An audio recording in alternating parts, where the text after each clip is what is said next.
Bonjour mes élèves, j'espère que vous allez bien.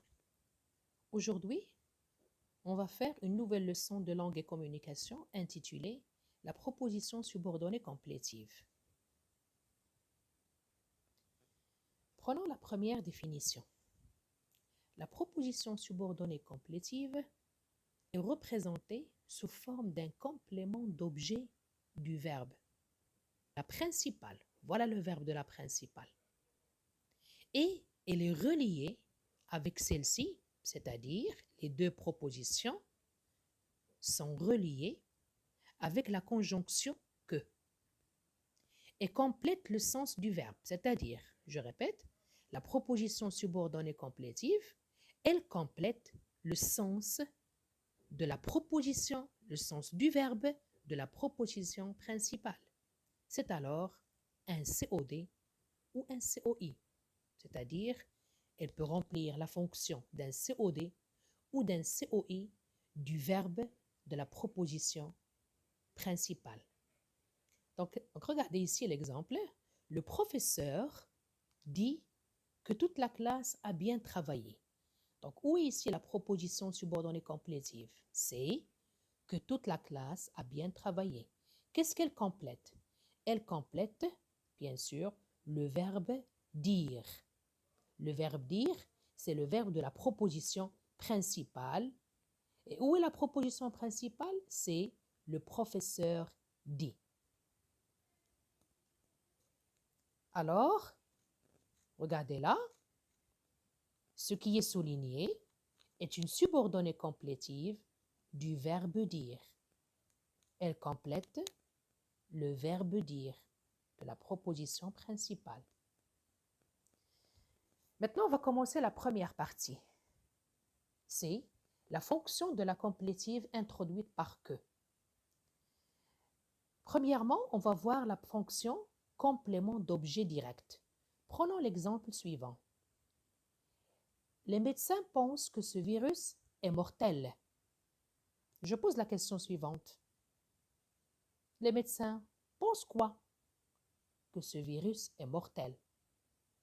Alors, la proposition subordonnée complétive est un COD. De quel verbe? Du verbe penser. Cette proposition a la fonction d'un COD du verbe penser. Oui, bien. Maintenant, prenez la fonction, la deuxième fonction qui est le complément d'objet indirect. Prenons l'exemple suivant. Je doute que les cours reprennent demain. Je doute de quoi? Je pose la question, d'accord? Je doute que les cours reprennent demain.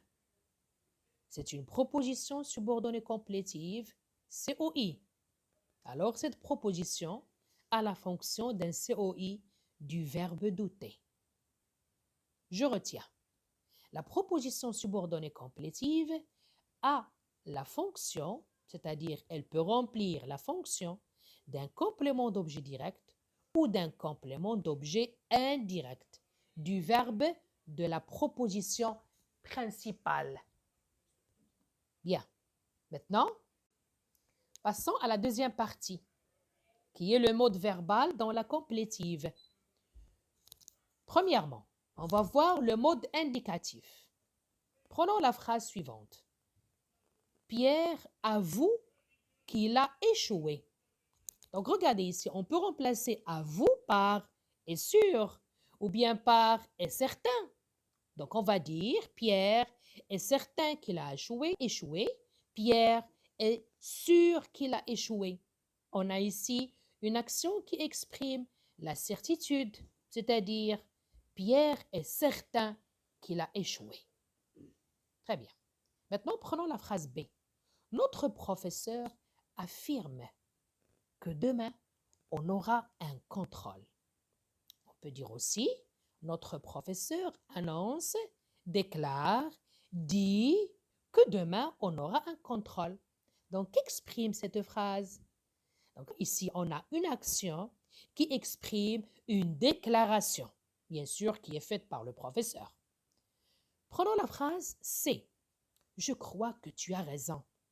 Donc, je peux remplacer le verbe croire par Je pense que tu as raison. Je vois que tu as raison. Alors ici, dans cette phrase, qu'est-ce qu'on a? On a une action où on exprime un jugement ou bien une opinion. D'accord? Donc maintenant, on peut dire que après les verbes exprimant la certitude dans la phrase A, avec le verbe avouer, être sûr, être certain. La déclaration dans la phrase B, avec le verbe affirmer, annoncer, déclarer et dire. Et le jugement et l'opinion dans la phrase C, avec les trois verbes croire, penser et voir. Donc on peut dire que le verbe de la proposition complétive se met au mode indicatif. Je reprends la phrase A, on a le verbe a échoué, c'est le mode indicatif. Dans la phrase B, on a aura, c'est le mode indicatif, c'est-à-dire le verbe avoir au futur de l'indicatif. Dans la phrase C, nous avons a, c'est toujours le verbe avoir au présent. Donc ce mode indicatif, il est entraîné par ces verbes-là. Ces trois groupes de verbes. D'accord? Très bien. Donc maintenant, passons au mode subjonctif. Prenons ensemble la phrase subjonctif. Prenons ensemble la phrase A. Le professeur doute que cet élève réussisse. Qu'est-ce qu'on a ici? Qu'exprime l'action dans cette phrase? C'est une action qui marque l'incertitude, c'est-à-dire le professeur est incertain de la réussite de cet élève. Il n'est pas sûr. Alors, donc, cette incertitude est marquée par quoi? Est marquée par le verbe douter. Donc, le verbe de la proposition principale, regardez ici, vous avez réussissent. Qu'est-ce que nous avons là? On a un subjonctif. C'est le mot. Donc, ce subjonctif est entraîné par quoi? Par le verbe douter. Prenons la deuxième phrase. La mère craint qu'il soit malade. La mère désire que je lui rende visite. Ou bien la mère souhaite, aime que je lui rende visite. Donc, là, qu'est-ce que vous avez ici? Nous avons, regardez, dans les deux phrases, nous avons la mère qui exprime un sentiment.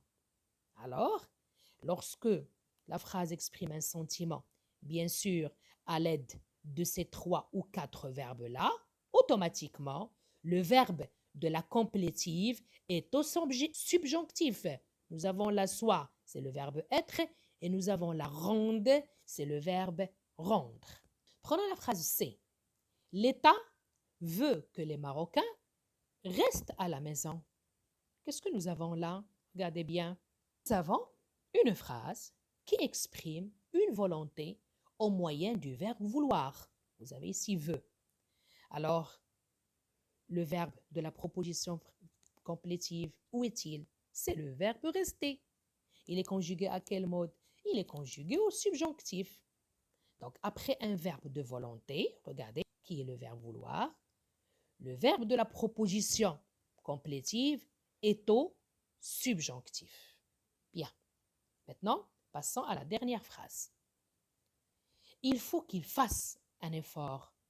J'ordonne qu'il parte d'ici immédiatement. Qu'est-ce que nous avons là? Regardez. Nous avons une action qui exprime l'ordre.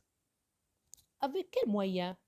Bien sûr, au moyen du verbe faut, c'est le verbe falloir, et ordonne, c'est le verbe ordonner. Donc, nous avons automatiquement, le verbe de la proposition complétive va être au subjonctif. Le voilà. Fasse, c'est le verbe faire. Parte, c'est le verbe partir. Donc, je retiens.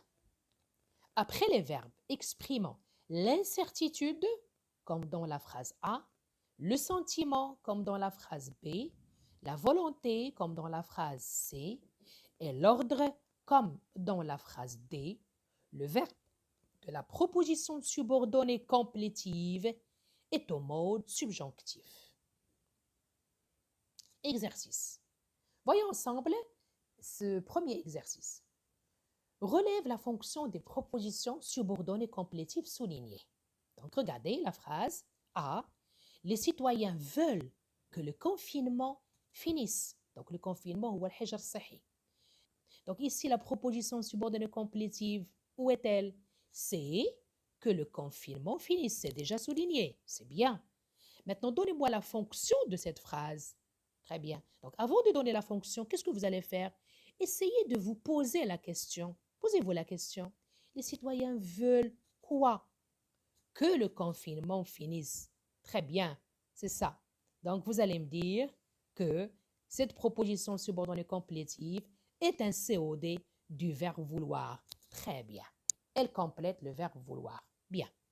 Maintenant, la deuxième phrase. Le juge est persuadé que le suspect est innocent. Donc, déjà, la complétive, elle est soulignée. La voilà, que le suspect est innocent. Maintenant, on cherche sa fonction. Mais avant de chercher la fonction, toujours, posez-vous la question. On va dire, le juge est persuadé de quoi? Il est persuadé que le suspect est innocent. Donc, lorsque je pose la question de quoi, c'est pour chercher quoi, bien sûr? C'est pour chercher, c'est très bien, oui, c'est bon. C'est pour chercher un complément d'objet indirect. Et voilà, la complétive ici, c'est un complément d'objet indirect du verbe être persuadé. Maintenant, passons au deuxième exercice. Mettez les verbes entre parenthèses au présent de l'indicatif ou bien au présent du subjonctif. A. Il faut que vous être à l'heure. Regardez ici le verbe être. Mais avant de conjuguer ici le verbe être, essayons de voir d'abord où est la complétive. Essayons de la souligner. Même si ce n'est pas demandé dans la consigne, on va essayer de la souligner. C'est que vous êtes à l'heure. Donc, cette complétive, elle complète quel verbe? Elle complète le verbe faut. Donc, ici, le verbe faut, c'est un verbe comment? Qu'est-ce qu'il exprime? Il exprime l'ordre. Oui, c'est très bien. Il exprime l'ordre. Alors, le verbe entre parenthèses, il va être à quel mode? C'est bien. Il va être au mode subjonctif. Et qu'est-ce qu'on va dire?